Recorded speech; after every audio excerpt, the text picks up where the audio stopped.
might be about 10 minutes after these. Okay. The single biggest factor that led to the Yarnell 19 being trapped by the flames 10 years ago was the changing weather, the winds, which shifted conditions and then picked up to 45, 50 miles an hour. New information may change the narrative of how things unfolded that day. Meteorologist Royal Norman reports. These are the Weaver Mountains south of Yarnell. It's the ruggedness, the steepness of this mountain, combined with powerful thunderstorms that led to a chain of events that doomed the firefighters. A single lightning strike from a dry thunderstorm the evening of June 28, 2013, started the Yarnell Hill Fire.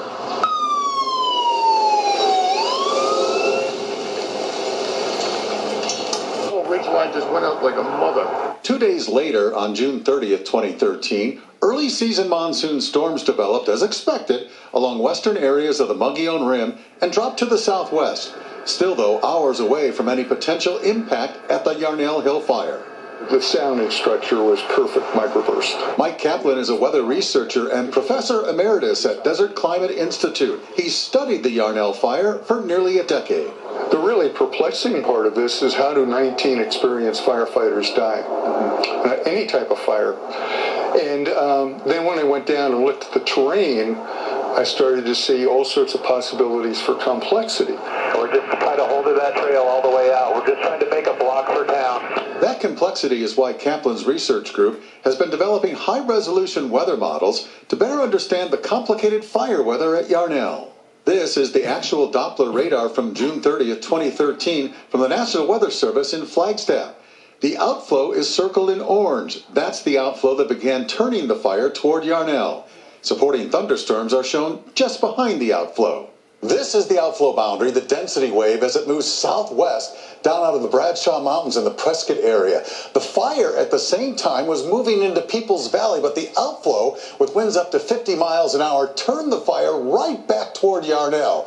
With the Weaver Mountains acting as a backstop, the outflow may have been producing its own high-base thunderstorms, and that, in turn, may have resulted in deadly microbursts. Think of a snow plow, and think of snow being lifted over the plow.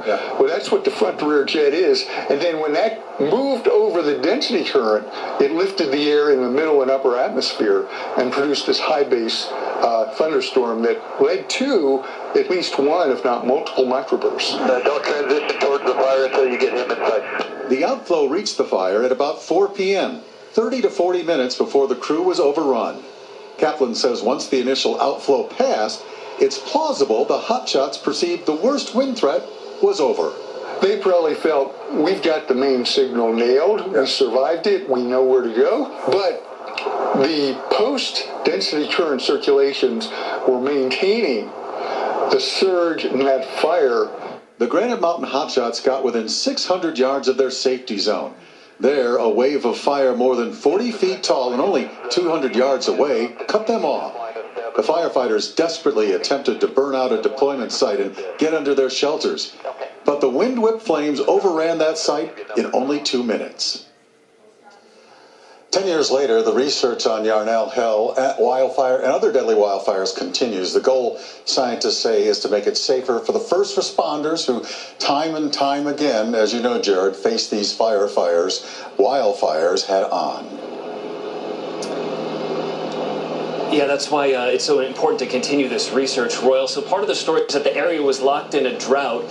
That particular part of the state hadn't burned since like the 1960s. Talk about the role the humidity in the wood, the moisture in the wood there played in allowing those flames to spread. Yeah, you're right. It hadn't burned in over 40 years. That was one factor. But it was the moisture content of the wood. You can pick up a 2x4 like this at any Home Depot, and it's dry kilned. It has humidity in it of 10 to 12%. That's the moisture amount in that. At Yarnell that day, with the chaparral and the manzanita and the other trees, it's estimated that the fuel moisture was only 4%. That's more than half as dry as a regular piece of lumber like this. So, Jared, and that certainly tells folks, indeed, why we had such a fast-burning fire. Really effective, Royal, to see those images that you put together as well. So sad to see how quickly it came upon them, so unexpected.